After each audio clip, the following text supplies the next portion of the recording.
We're going to be,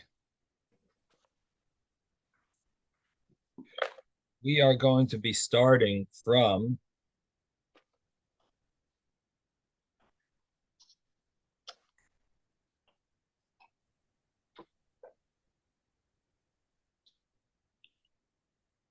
the first wide line of the Gemara my time. That's where we'll start. But anyway, let's go over what we did yesterday on Friday, because Friday we learned a lot of Gemara. So the Gemara that we learned on Friday was basically dealing with this argument between Rav and Shmuel, of which they're dealing with an issue of having schach that's attached to the ground on your sukkah, and how to kasher your sukkah afterwards. So the understanding is that Rav holds that as long as you cut it from the ground, you detach it, that's already kosher, and you've kashered your sukkah, because you've now made the sukkah, and you've made it in a kosher way because you've cut off the schach, which is attached to the ground. You've cut it from the ground, and that's called making the sukkah. So you had walls before, you had some non-kosher schach on your sukkah, and you cut it, and that is called making the sukkah. You made the sukkah, and you've done it in a kosher way. It's kosher. Shmuel says no. What you did was you detached the unkosher schach, but now the sukkah has been koshered, so to speak, but you didn't actually make the sukkah. You cut off the schach, you detached the schach, but now the sukkah wasn't really made by a person physically. In other words, it's considered like it has been made, but not by you. Not like you made it. And it says in the Torah Tasa, you have to make the sukkah. You have to make it in a kosher way. It can't be like it's automatically made. It's like made retroactively. It's considered, it's there. You find it there. You cut the schach. Oh, I have a sukkah here. That's kosher. No, you didn't make a kosher sukkah. It happens to be kosher. It happens to be a sukkah that you found now that's kosher because you cut the schach. So it's basically an argument between Rav and Shmuel. If that fits within the rule of the Torah called Tasa, you have to make it. Chag HaSukkah is Tasa. Does this fit within that concept, or is this fall into the category of Tasa v'leimin ha'asui? Is it called Tasa, or is it called Asui? That's really what the question of Rav and Shmuel is. Asui means it is made, but you didn't make it. Tasa means you make it. So is this fall into the category of you made it, or does it fall in the category of it was made? And that's the debate between Rav and Shmuel. I think we're trying to bring proofs as to that you might need to redo the entire schach by lifting up each piece. That's the way Shmuel holds. If you lift up each piece, then you would actually make the sukkah. Rav, it sounds like he doesn't require that. But the problem is we have a lot of proofs that seem to follow Shmuel. A lot of the proofs seem to imply like Shmuel's the way Shmuel says it.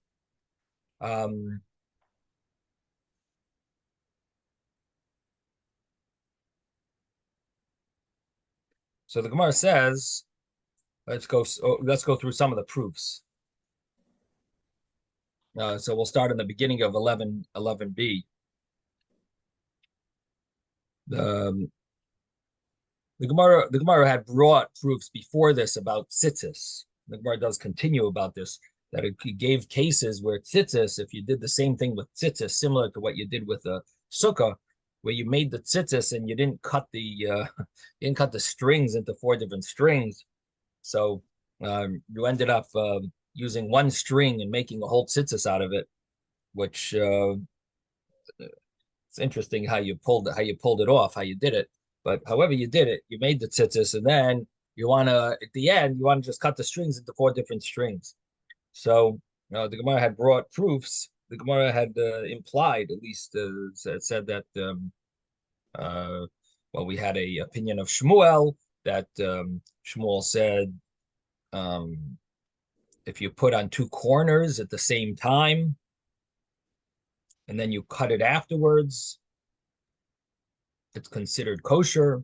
And the Gemara understands that you did 2 corners of your tzitzis, the same time. You stuck one string through two corners. You folded it over a few times. And this way you had four strings for four, each tzitzis is supposed to have four strings. And you can do it. There's a way of doing it. What you have to do is untwist each of the psilim so that you then start rolling the insides of it as separate, smaller twists. Think about it. If you have a bunch of things twisted and you undo the twisting, you can then twist each of those. It's not normal and it's very, very difficult, but topologically, you can actually do it. Are you saying untwist the actual string? Right. Each of your gedilim, take a look. Each of your gedilim are twisted. Couple shmeina, yeah. Right? Couple arba, couple shmeina, yeah. What do you mean talk about couple now? The string of the tzitzis, each string, one string has. What are you calling string? I'm talking about the 8 gedilim that hang down from each of your corners. Okay. Okay. Now just take one of those gedilim. Okay. It's twisted with fabric. Many strings. Right. Many two little strings. Only 2. On this one is only 2. If you took it apart, just take a look and untwist it. I understand, but those 2, I've seen them make it years ago, and those 2 are actually, each one is made up of like 2 or 4 strings. So okay, right. That's fine. That's fine. But if you untwist it, you can then make separate strings out of each of them with enormous length, because each one needs to be untwisted and then twisted. But you can actually make a few corners. So honestly, I mean, my understanding of the Gemara is a little different. That it's not that you're taking one of the strings, separating that string itself, but rather what you're doing is you're taking advantage of the folding of your string. That you have a long string and you're folding it into 4. Yes. Those 4 you're sticking through the corners of 2 of the garments, and you're somehow making tzitzis out of those strings. And then in the end, you're just going to cut it in the, cut them apart so that the two corners, they all hang separate afterwards. That's it. And you're gonna cut each that into 4 strings as well. In other words, you're cutting the strings apart and you're cutting them into 4 strings. So ultimately, what does Shmuel say over there? That it's sherin, it's kosher. So the Gemara seems to think that even Shmuel should hold that you could do the same thing with your sukkah. That you should be able to cut it and it should be kosher. The Gemara answers that no, it doesn't work that way, and we translated Shmuel wrong. Really, what Shmuel says is that all you did was you attached it. You put that one string through the 2 corners, but you never tied the tzitzis. Really, that's when it's kosher. That you can then cut it, tie the tzitzis, and it'll be kosher. But not that you tied the tzitzis and then cut it. In other words, that was the misunderstanding. Was, did you tie the tzitzis first, or did you first sever it and then tie the tzitzis? So the understanding initially was kosher v'yacha kosher, that you tied the tzitzis and then you cut it afterwards, and it's going to be kosher. And we're answered, no, it's kosher, that you severed it and then you tied the tzitzis. And the Gemara says, well, then why is it even telling us that? That seems obvious. The Gemara says, well, when you made it, you might think that you need to make one corner at a time. You can't do 2 corners at the same time. You can't put it through 2 corners, the same strings, and then that itself might ruin it. And the Gemara answered that that's not a problem. So the Gemara then continues and says, we have a brisa that says tla'on, you attach them and you didn't cut the ends in order to make the tzitzis into 4 strings. So it says it's puzzle. And the Gemara understands that to mean it's pasul liyolam. It's always going to be invalid. What you're going to need to do is you need to retie the tzitzis. In other words, you attach them, and you didn't cut the corners, you didn't cut the strings. It's pasul. So the understanding is you made the tzitzis with them in one string. They're one string. It's folded over. So you somehow were able to make tzitzis out of it, and made knots and coils or whatever. And you then cut the string at the end where it's attached, where each of the folds is attached. You just cut off the attachment, and now you have you'll have 8 strings hanging. In other words, four strings on each side. And so you did that, and it's pasul. Now, does that mean that it's pasul when you didn't cut it, but once you cut it, it's kosher? Or does that mean since you didn't cut it, so even after you cut it, it's still going to be pasul? So the initial thought of the Gemara meant psulan liyolam. It's always going to be pasul. And what would you need to do? Untie the whole tzitzis and retie it. And then it would be kosher because you made the tzitzis. You need to make the tzitzis, and it can't be made. It can't be automatically made. And, I would just like to mention one thing, that the simplest way of understanding this type of a rule is, imagine you had tzitzis that tore. Okay, you have non-kosher tzitzis. So 3 of your corners are good. One of them tore and was ruined. So what do? Cut off those 3 corners and attach, and you'll have these 3 corners that you could use whenever you have a tzitzis that tears. You'll just attach that corner, sew it on. So the thing is that you can't, of course, you can't do such a thing. It's I'm just trying to give you an example of what is like it's made already. You have a corner that's already tied, a tzitzis that's tied, just put it onto your garment. That's called tasev v'leimen ha'asu. You can't just attach an already made tzitzis that's all knotted and everything and attach it to your garment. That's, of course, tasev v'leimen ha'asu. That's, of course, not valid. So the case here was that it says it's pasul. It's invalid. What did you do? You tied these when they were one string, and it's invalid. So the Gemara says, oh, it must be pasul forever. So the Gemara says, so what's Rav going to do with that? Rav holds you could just cut it. So Rav answers, no, it's only pasul until you cut it. Once you cut it, it's going to be kosher. That's the way Rav learns. Shmuel, of course, learns it's pasul forever, because until you retie and restring the whole thing, it's going to be pasul. It's invalid unless you undo all the knots and redo all the knots. Now, the Gemara says that Gemara gave another wording of this, where Rav Masna says, I had such a story, and I went to Mar Shmuel, and he said to me, psulin liyolam, it's pasul forever, meaning that I need to untie everything and then retie it.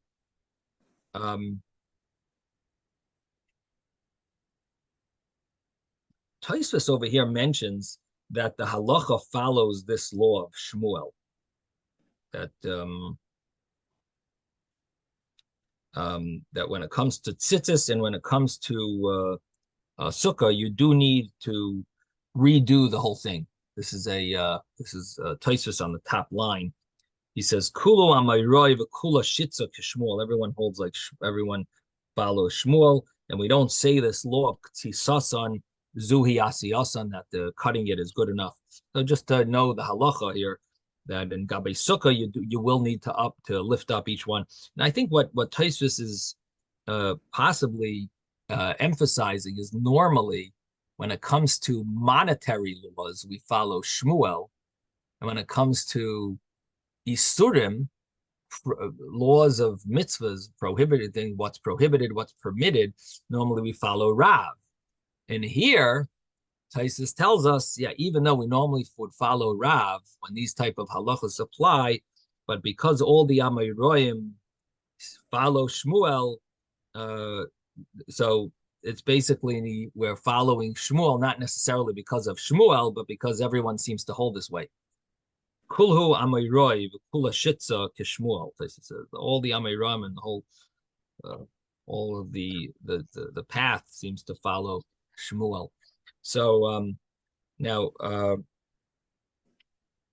the Gemara brings a brisa and says Tlo'on, you attach them in the strings to the tzitzis, and afterwards you will pasak rosh chuted shalahen, and afterwards you cut it. So here a brisa talks about what will be after you cut it. And the previous brisa said before you cut it, it's puzzle. So it left it a little vague. What would be if you cut it? Will it still be puzzle or not? But now comes a brisa that says that you already cut it. And you cut it already, and psulin it is puzzle. So this seems to tell us clearly against Rav, because Rav held that all you need to do is cut the strings of the tzitzis after you made it. Just cut the strings so that now it's 4 different strings on each side, and therefore it should be kosher. But the brisa says you can't do that. The brisa says you attach them and then you cut it afterwards. It's puzzle. It's invalid even though you cut it. And what's the reason? Probably because we don't hold of this law of katzitzasan zuhi asiyasan, that by cutting it, that's called making it. Not good enough. You got to redo it. You want to make it? You got to really make it from scratch. You got to undo all the knots and redo the knots for the tzitzis. In V'yoy, the Gemara. Yes. I'm sorry. Can you just tell that rule again about the Shmuel and Rav? Normally, Rav, the halacha follows Rav when it comes to regular laws. Is this okay? Is this not okay? Is this kosher? Is it not kosher? And normally, the halacha follows Shmuel when it comes to monetary things. However, here, the halacha follows Shmuel, even though it's not a monetary law. This is a Isuri. This is a law about Isur. Is this kosher or is it not kosher? Is it permissible? Is it not permissible? Is it a good sukkah? Is it a kosher sukkah or not? So here, the halacha, even though normally we follow Rav, but we follow Shmuel. And that's spelled out in the top Tosfos.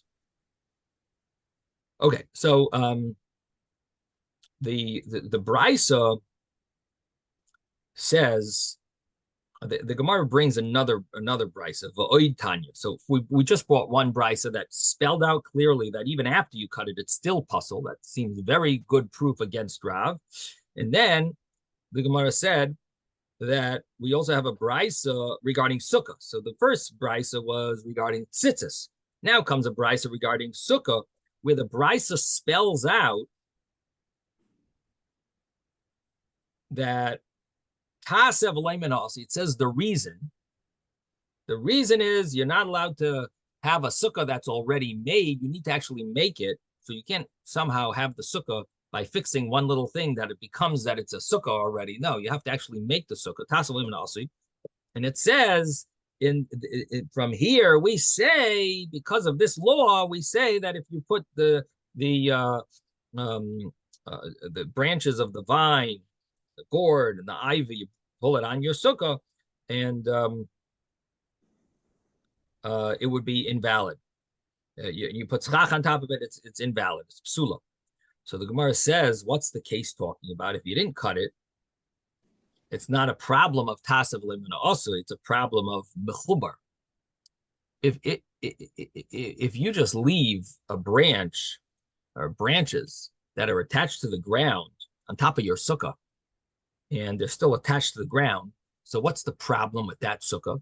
The problem with that sukkah is that it's attached, the schach is attached to the ground. It's called mechubar. And the way Rashi learns, mechubar is prohibited because it's supposed to be pseiles goyren v'yakev. It's supposed to be the debris from the goyren, from the threshing floor, and the yakev and the vat and the vine, the press, and all of those branches that come from there should be are used for the schach. And those branches are severed from the ground, from being attached. So we learn from there that it always has to be pseiles goyren v'yakev. It has to be detached from the ground. That's the way Rashi learns. There is another way of learning, which does get a little confusing, especially in this Gemara. And the other way of learning is the Ritva brings it, and I think it's also the Ran, they bring another way of learning that the problem of mechuber attached to the ground also falls into the category of tasev leimin ha'asui. It's almost like the same reason. Tasev leimin ha'asui, that you have to make the sukkah, and this is already made. It's attached to the ground. So they learn that the whole psul, the whole invalidation of attached to the ground is actually the rule of tasev leimin ha'asui. Now, when you learn that way, again, that's different than Rashi. Rashi learned it's because the Torah says it has to be the psoilas, the stuff that you're not that you throw out from the goyrin v'yakev, from that's the way Rashi learns. It can't be attached to the ground because the throwing out stuff is all detached. But the other way of learning is it's called tasev leimin asu. It's called asui. If you have attached schach, it's considered that you didn't make it, you didn't cut it off. Yes, Ben. Yeah, I want to ask two questions. One, I didn't know that wine trees you can cut and use that as schach. Yeah, the vine branches, any Apparently branch. you could.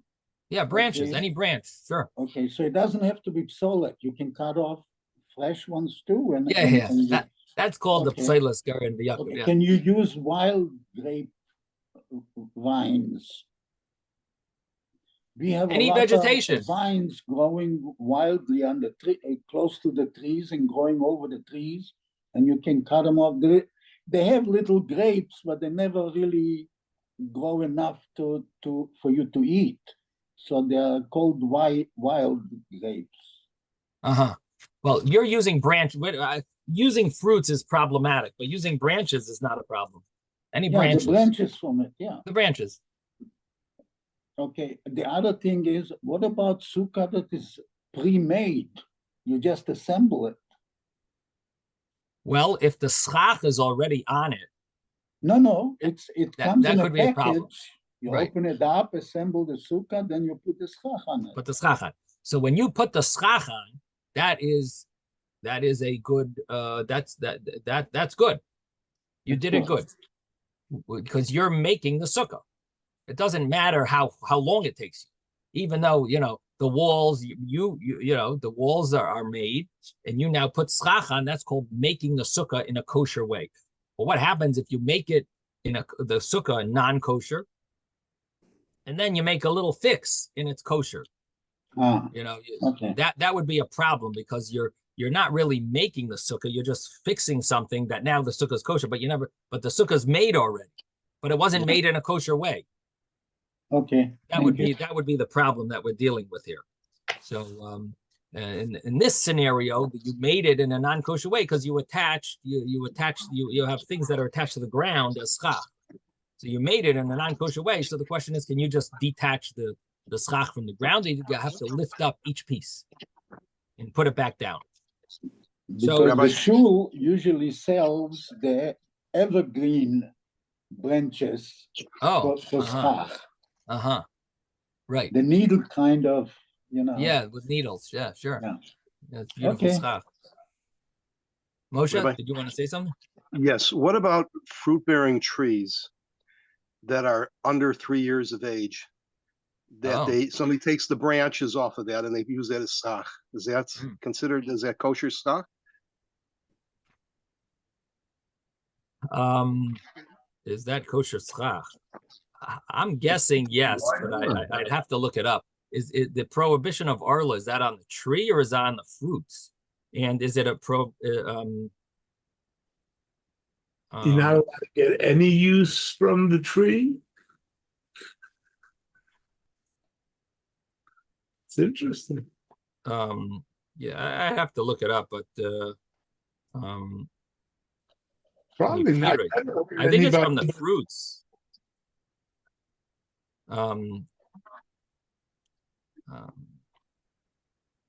Here, let's just take a look over here. 1 second. Schach. Horrible.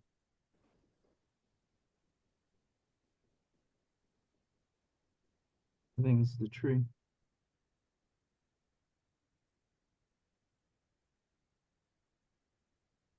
You're allowed to use the geza eitz shel arla or the taicha volim le'etzim shel arla. It seems that it's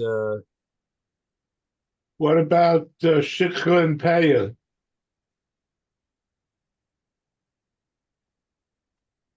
Paya from arla. There, it's actually, well, it's not yours. What do you mean? You're not allowed to benefit from the fruits. So there's a shikha and paya you're supposed to leave for the poor. Yeah, but Aniyim. not if it's arla. No, for sure not. There's no. Arla, I understand you're saying the fruit is arla. Fine. Right. But Right. shikha, it's the branches themselves. No, shikha and paya is always the fruits that you forget. It's not the branches. You have to leave branches for the poor. Wheat stalks. You can use wheat stalks as schach. Anyway, if it's arla, you definitely don't need to. You don't need to leave for the poor. Okay. I'm done with arla. I'm asking you about the It's things that somehow, or truma. If you have branches, no, branches would not be truma.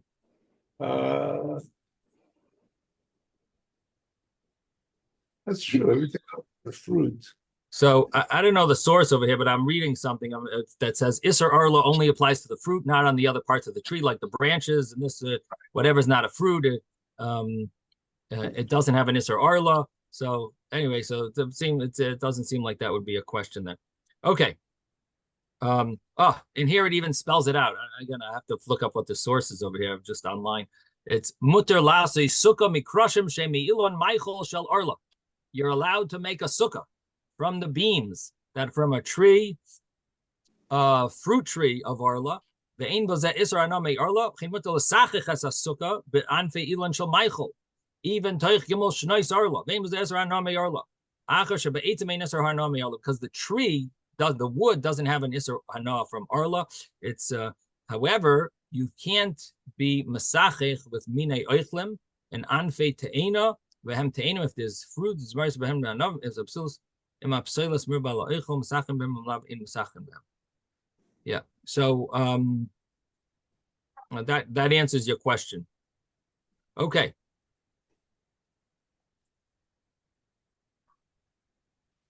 Getting back to our Gemara here.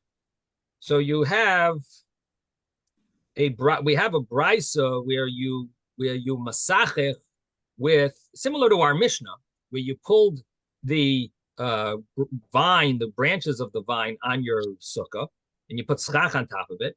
And it says that this is a problem of tasev v'lo min ha'asur, that you can't do that because it's tasev v'lo min ha'asur. And the Gemara says, what's the case? If you didn't cut it, why would it say tasev v'lo min ha'asur? It should say mechuber. Should say the problem is mechuber, it's attached to the ground. Now, according to Rashi, this fits very well, because Rashi learns that there are two separate prohibitions.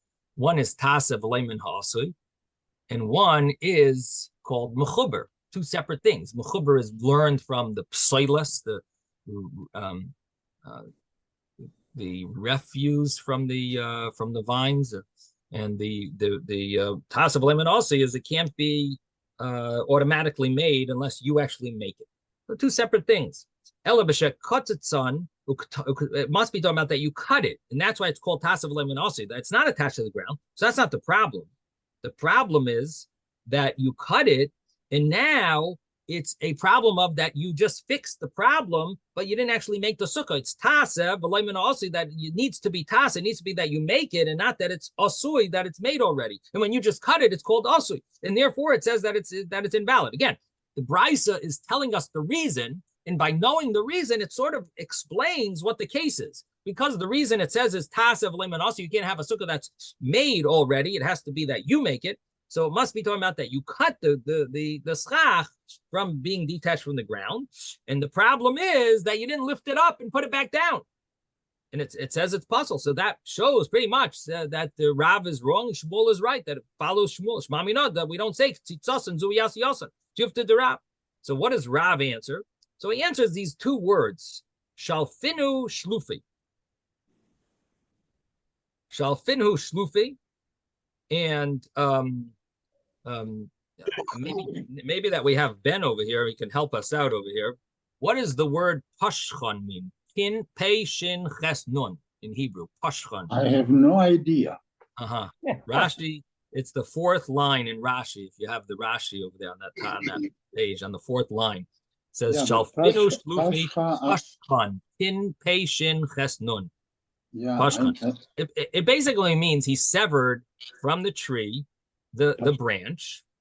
However, he didn't remove it, and it's still lying. Rabbi, Pashuch is pulled. Pulled. So it's okay. So it just means pulled. Okay.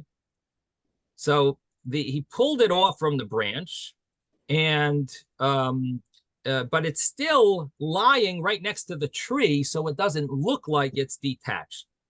And what this means is that, well, I explained it on Friday, that it either means he pulled it, detached it, or it could be that he twisted it off.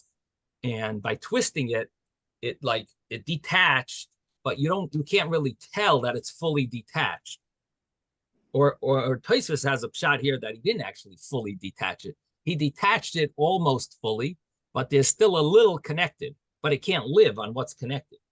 So the bottom line is that what happened here is he separated it from the tree, but it's not fully separated, or it's not recognizably separated. And because it's not recognizably separated, therefore,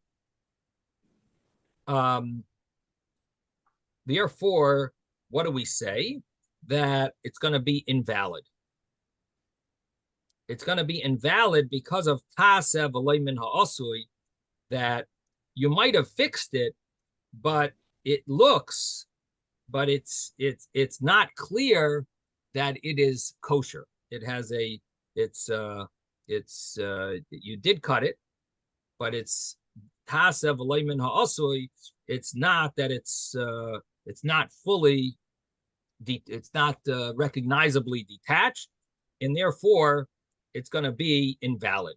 So the way Rav wants to learn is that really it's kosher in this case, but it's almost like a rabbinic, it seems like it's rabbinic. Rabbinically, it's a problem. Rabbinically, not going to be it, because it's going to be puzzle, and therefore Rav can say that it's not the Brisa is not a contradiction to me, because it's it really is, in such a case, would be kosher, but because Shalfinu Shlufi and it's loy minkara asiyah, it doesn't show that it's detached. So because of that, the Rav, it's going to be puzzled. Now Tosfos is very uncomfortable with this whole thing, because he says, "What do you mean? It says tasev v'lo min ha'asui." That the reason is because the reason is because tasev v'lo min ha'asui, that the problem is that you are not allowed to have a sukkah that's automatically made. You have to actually make the sukkah. That's the problem. Not because it doesn't look good. It looks like it's attached, or it looks like that that you didn't really make the sukkah. The problem seems to be a different problem. So how can Rav come up with this explanation? So Tosfos has an answer that maybe it's just an asmachta. No, the Gemara brought that reason of tasev v'lo min ha'asui, but it's more of just an asmachta that you have to make it, you have to cut it completely, you have to make it visibly cut. No, so it's just using that word, that tasa, means that you gotta make it clear that you cut it. But it's not an actual halacha tasev v'lo min ha'asui. It's just bringing that law because that's what the Rabbanon, the Chachamim, was soimech, this rule that it has to be recognizable on that word in the Torah. So it's an asmachta bi'alma. Asmachta means it just had something to rely on. Then Tosfos has another pshat, and that's what I mentioned, that it really is attached to the tree. You somehow twisted it off, or it's still like somehow connected. At least the bark of it is connected, or the outer little pieces are connected to you killed the branch. The branch can't live anymore. But is it still connected to the tree? It's still connected. So even though in Hilchas Tumah and Tahara it's called detached, nevertheless it's not completely detached, and therefore we don't say Ktsitsasan Zuhi Asiyasan. Rav says, you know what's the problem here? That you didn't actually cut it off completely. And I'm not going to say that you made the sukkah because it's not completely detached, even though according to Hilchas Tumen Tahara, it's called detached because it can't live on its own. And when a branch can't live, even though it's a little attached because the bark is still attached, it's like when you do twist off a branch and you almost have it completely off, but there's still some of the outer layer of the branch is still attached. It's very hard to get that last piece off. So it's still attached. So Rav says, yeah, I hold that if you detach it completely from the ground, it's kosher schach because Ktsitsasan Zui Asiyasan, you made the sukkah when you detach it. But if you didn't fully detach it, even if you almost fully detached it and it's dead, you killed the branch, it's not considered detached enough to be able to use as schach. And that's why it says the words that you have to make it. This is not called Zuhi Asiyasan. You didn't actually make it because it's not fully detached. And so that's the way Tosfos is learning.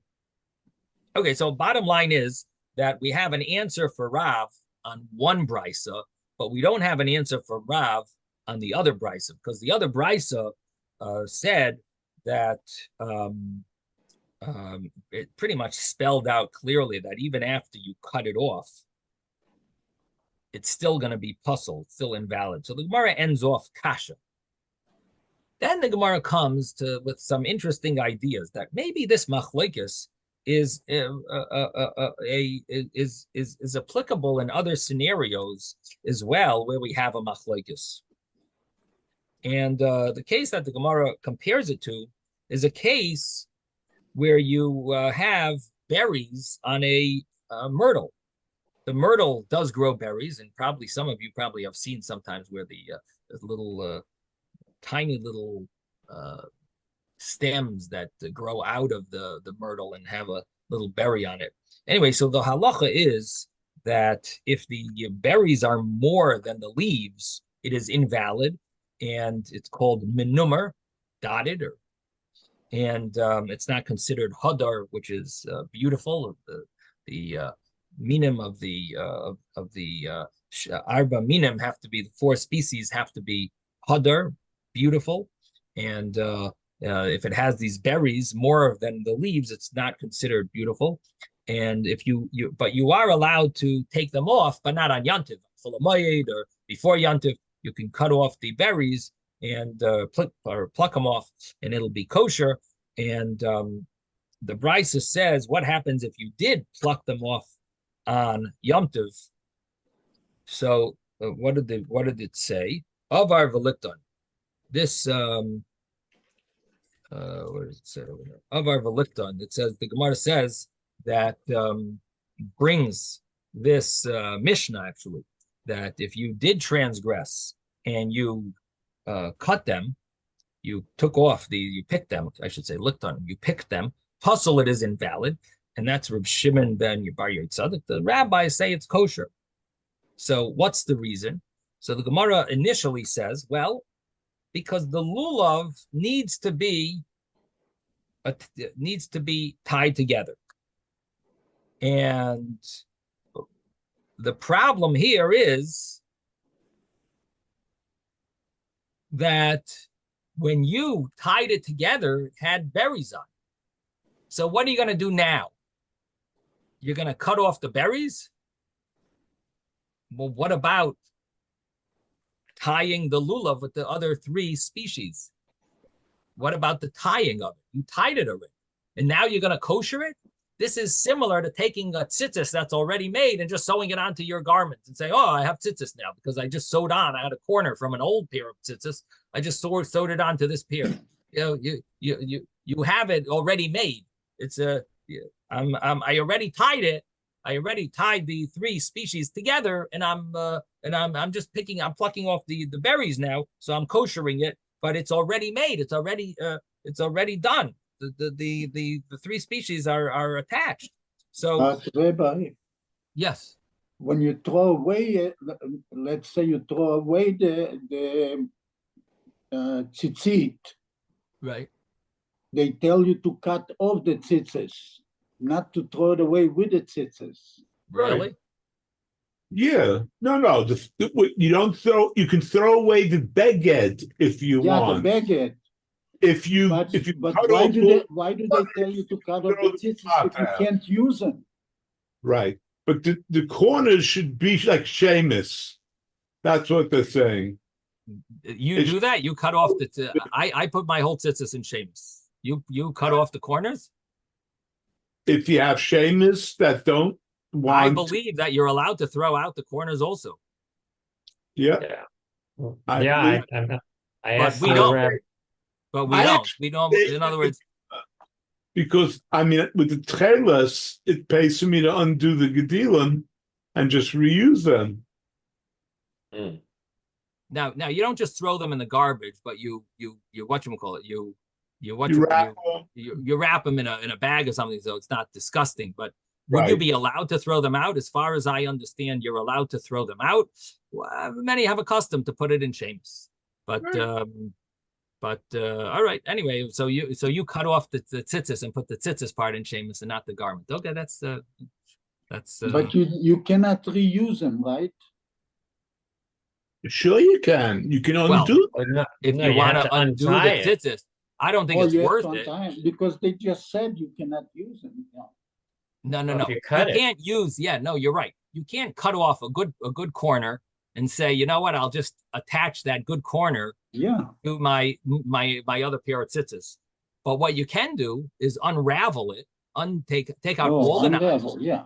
Okay. Take out all the knots and restring it. Now, if you have time to do that, and deal with the fact that they're so, when tzitzis are tied together, they get stuck in that position. So when you try to redo it, it's going to take you 5 times as long to restring. I'm just telling you. So I don't know if it's worth it. It might be worth buying a new string. If you like tying your own tzitzis, I would still buy new strings instead of buying those old strings. Besides the fact that old strings are going to tear easier than new strings also. So it's not going to last that long. It's going to take you 5 times as long to do it, and it won't last that long. But you could theoretically, I see over here in Shulchan Aruch, tzitzis, one may dispose of them. But But anyway, bottom line is many people throw them in Seamus, but that's interesting that you cut off the corners and put it in Seamus. What do they do with a talus that they bury somebody in? Yeah. They cut off Make it puzzle. They have to make it puzzle. They make a puzzle, yeah. What is that, Ezra? I said they cut off one end, one corner, and then it becomes puzzle, and you can still bury him with the rest of it. Has to be two strings, I believe. Two, at least 2 of the. When my father passed away, Aleva Shalom, the Chevra Kadisha basically told me, said, you take the talit that you want him to bury him in, cut off one corner, and give us the talit, and that will be fine.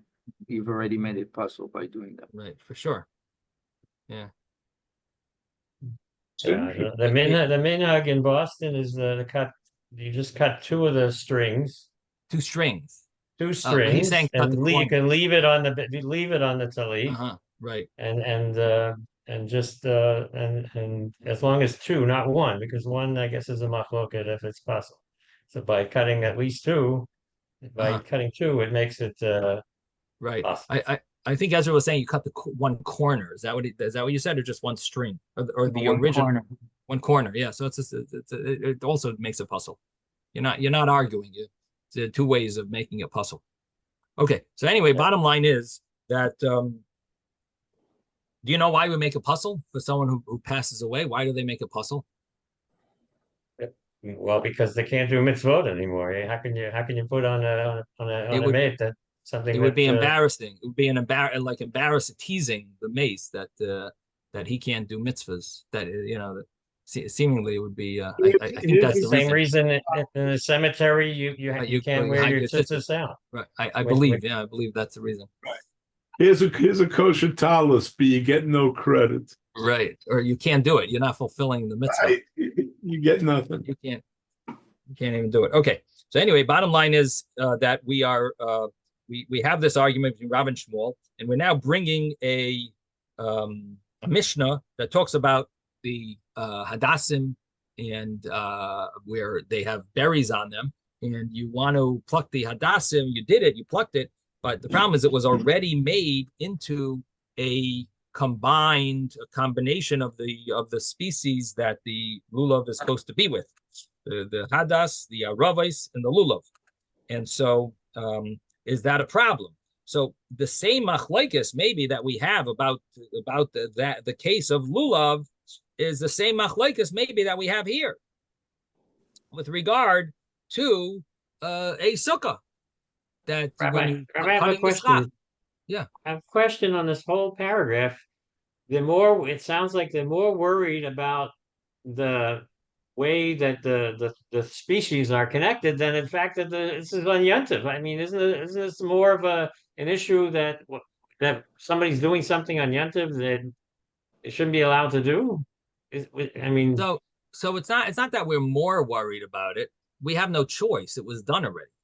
It's not like we can do anything about it. The guy did so it. in other words, the person was over on whatever that he did. no other that whatever happened, but we got to move forward now. Now we're moving forward. Okay, Rabbi. Okay. Yes, Rabbi, I'm sorry to interrupt. Yeah. I want to ask you if when the resurrection of the dead, will we be wearing tzitziot? That's an interesting question. Then secondly, if the mace, if he's going to be resurrected, shouldn't he have tzitziot that are intact, that are kosher? I mean, right. Yeah, that's an interesting question, and it also there is also the whole question as to burying someone with shatnez. That's really where it comes up. Burying with shatnez, if that's a problem. When they have tchias hamesim, and then. Yeah, I believe it's a Gemara in Masechta Nida. I have to look it up, but there's discussion about it. What you're asking is a topic of discussion. I will tell you that. All right, I'll try to find you the source. Anyway, I did want to mention this. I did look up this discussion over here about lulav needing to be bound with the hadassim and aravos. It is brought in Shulchan Aruch. And as I mentioned on Friday, that this is really a topic of a Gemara later on page 33. It's not. This is not the main source of this discussion. We're bringing from this discussion here, but it's also mentioned on page 33, mentioned later, and that's where I believe in the back of the Gemara it would have it would probably bring those halachas. But anyway, the bottom line is that it says it's a mitzvah. It doesn't say you have to, but it says mitzvah li'agdam bekesher gamur. It's a mitzvah to tie them with a complete knot, and that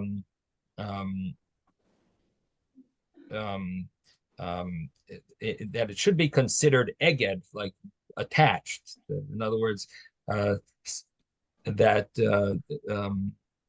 you should have, and it explains that it should have two knots to it, base ksharim, one on top of the other, because of noi, because of beauty, and you could be ma'aged them with the min acher, even with some other type of species that's not from the three lulav, hadas, and arava. But even if you want to use something else to tie it, it wouldn't be a problem. And I mean, even if it's synthetic or it doesn't have to be something that was alive. Yeah, that's what it seems. Well, yeah, so it's to beautify it, and since it's to beautify it, it's not chaytzitz. It doesn't make a separation. Even if it's not minoy, it's min. It's a different thing. You make silver. What, silver? Maybe you make a silver holder. But it has to be knotted. It's supposed to be a knot. It could be ma'aged with a min acher. Now, so I mean, I guess you could have a silver chain, maybe you could have a necklace chain. Yeah, that could be cool. Yeah. Anyway, and then it says, That's a good Michigas. So What about a rubber band? right. Theoretically, yeah. Well, I mean, it does say that it's a mitzvah to tie it with a kesher gomor, something that's double nice. knot, but we don't do that. Our minhag is not to do that. We use a Lovely. you know, but obviously you can get away without that. Even the he says on the bottom of it, the Mishnah Berurah brings the after kaimelan ein mechuyev lagdam. You don't have to do this. You're not mechuyev to be ma'agedim. But nevertheless, it's a mitzvah of zeh keli v'anveyu. This is my God, and I want to beautify him. So it's a mitzvah to do this. And the way it's brought in the Shulchan Aruch is that it should be a real knot, not just the one, not just a loop, but it should be more of a knot because that's considered an eged. Holding it. Considered a good tied together. So he brings in the Mishnah Berurah. He says, I'm sorry? You can use a string? Yeah, again, you don't have to even tie it. It's a mitzvah to do it, to tie it. But ayin shuvas agura b'yohalecha, that he's mitzaded, he leans that the oilam is noyheg to not to make a full knot. Rather, we make some type of a belt around the leaves of the lulav, like a handle, and teichvin halulav, and you stick teichvin halulav by, and you stick the lulav in it. This also is considered a kesher, a knot. So it's an ali lulav in base yad. Then I think he's not talking about what I'm saying. This that the oilam is not. If you put it in, then you had something. Man, it's not a suri. Just 1 second, Isaac.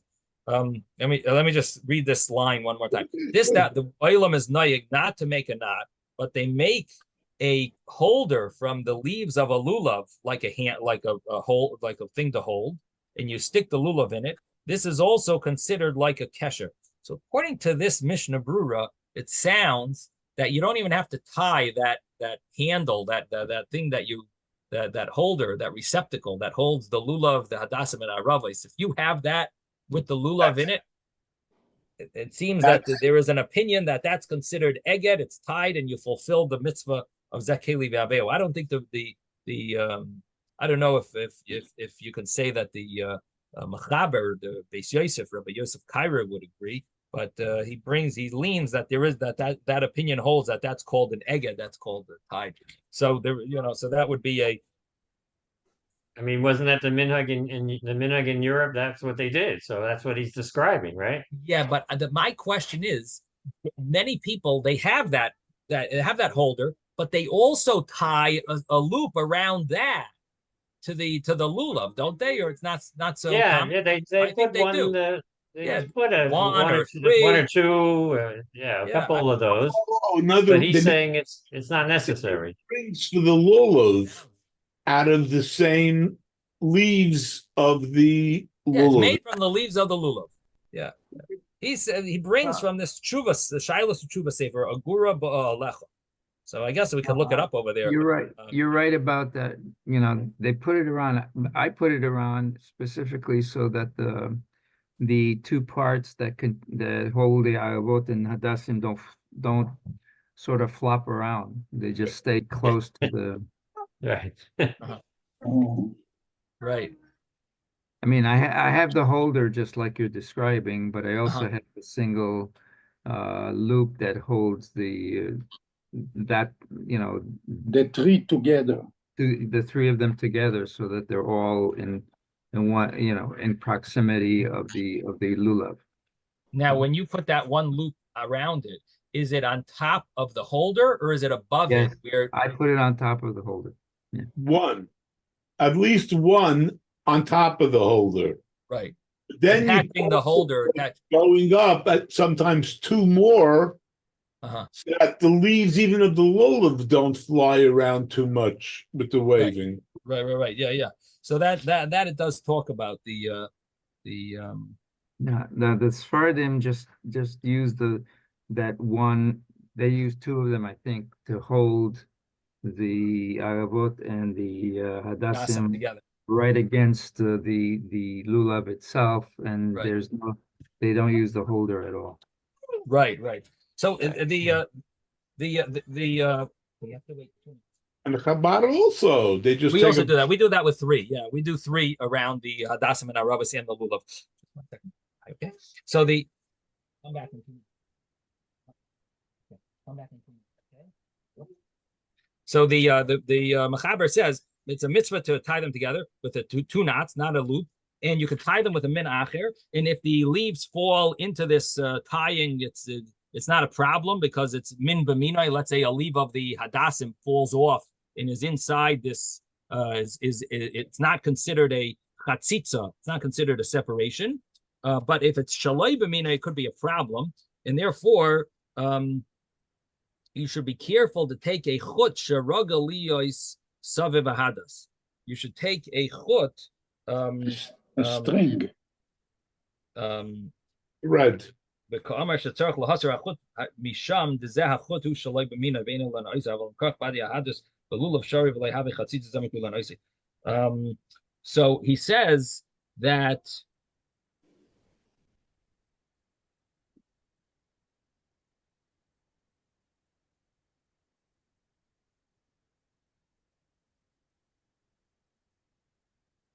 That you should be careful to remove the string around the hadas. That's what it means.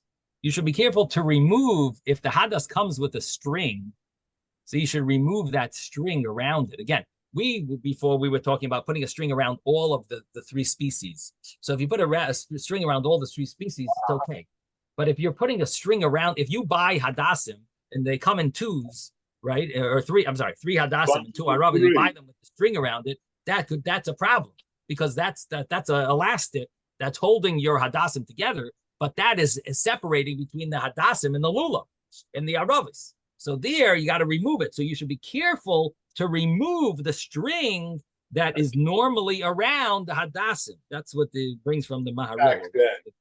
Now he says, and if you didn't tie it together when it was Erev Yom Tov, or it became untied, you cannot tie it a complete knot on Yom Tov, but you tie it, you just make a loop, you make some type of aniva, like a loop around it, and some right to make the kesher in a different way. In other words, this is the Ramah saying that in a different way, that you tie around the 3 species and you put the end of the let's say the piece of the lulav branch that you're the leaf of the lulav branch that you're wrapping around, you stick it in, you stuff it into that coil that you're making around it, and that's instead of making a knot, some have a minute to do that.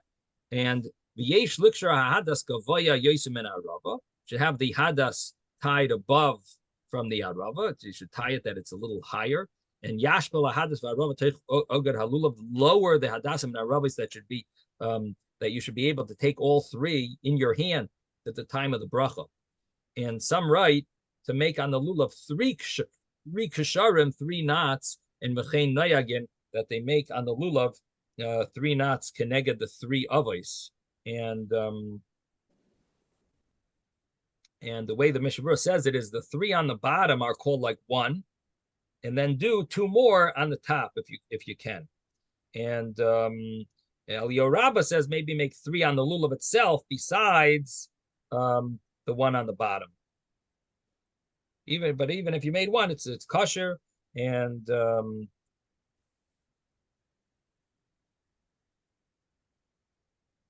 but you need to make sure that the lulav could shake. And therefore the tefach, there needs to be a tefach above that's open and not tied. So don't put your top knot, all the top loop all the way on top. That there should at least be a tefach of open, a handbreadth that's open that could shake. Okay. Anyway, bottom line is that do you really need to have this eged in halacha? It's a mitzvah. It's not an obligation. And but Rabbi, there is a line that says Mar says that you need eged, and Mar says that you don't need eged. Right. The same line. Yeah. No, we're learning the Gemara, but I just wanted to tell you the halacha. Okay, anyway, we're gonna stop here. Zygons, Right. everyone. Yeah, Have a good Shikach, day. Rabbi. Thank you, Rabbi. But, Have a good day, everybody. Thank you, Rabbi. Okay. What,